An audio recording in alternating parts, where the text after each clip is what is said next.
আজকে ছিল আমাদের এনএফি ডে। তো সকাল সকাল ঘুম থেকে উঠে বের হয়ে গেছি। ঘুম থেকে উঠে না, ঘুম থেকে উঠে অনেক বৃষ্টি ছিল। তো বৃষ্টির অপেক্ষা করতে করতে বেজে গেছে 12টা। সো 12টার পরে ভাবছি যে এখন ইউনিভার্সিটিতে যাব কি যাব না। তারপর ভাবলাম যে যাওয়াই যায়, যেহেতু এনএফি ডে আমি কখনো পাই নাই, আমি নিউ ইউনিভার্সিটিতে। সো সেকেন্ড সেমিস্টার চলতেছে আমার। সো ইউনিভার্সিটি আসার পর এখন খাওয়া দাওয়া করছি। আসছি এখানে একটু ছবি টবি তোলার জন্য। সো ছবি টবি তোলা শেষ করে এখন যাব ওয়াশরুমে। ওয়াশরুমে একটু নিজেকে গুছায় নেওয়ার পরে এখন আমার ফ্রেন্ডকে কল দিছি।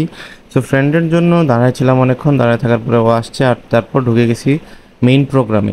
তো এখানে সবাই কেন লাইন ধরে যাইতেছিল আমি জানি না, আমিও যাইতেছিলাম, আমাকে টাইনা ঢুকাইছে লাইনে। সো লাইন ধরে সবাই যাইতেছিলাম মেইন প্রোগ্রামের দিকে, আমরা একদম সামনে চলে যাব এখন।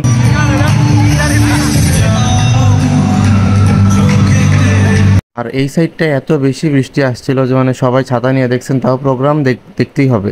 সো সবাই ছাতা নিয়ে বসেছিল আর অনেক বৃষ্টি হচ্ছিল এই সাইডটা, সবাই অনেক ভিজে গেছে, আমি নিজেও ভিজে গেছি। সো আমি পরে আবার ওই সাইডে চলে গেছিলাম। সো এখানে অনেক নাচ গান হচ্ছিল। সো আমি দূরে বসে বসে দেখতেছিলাম, আমার এক ফ্রেন্ডের জন্য আবার অপেক্ষা করতেছিলাম, ও কই জানি গেছে। মানে আমি সারাক্ষণ ওরই খুঁজতেছিলাম আর কি। সো অনেকক্ষণ প্রোগ্রাম টোগ্রাম এনজয় করার পরে এখন সোজা চলে যাব বাসায়। লাস্ট এই ছেলেদের এই প্রোগ্রামটা দেখতে দেখতে আজকের ভিডিওটা এখানেই শেষ করছি।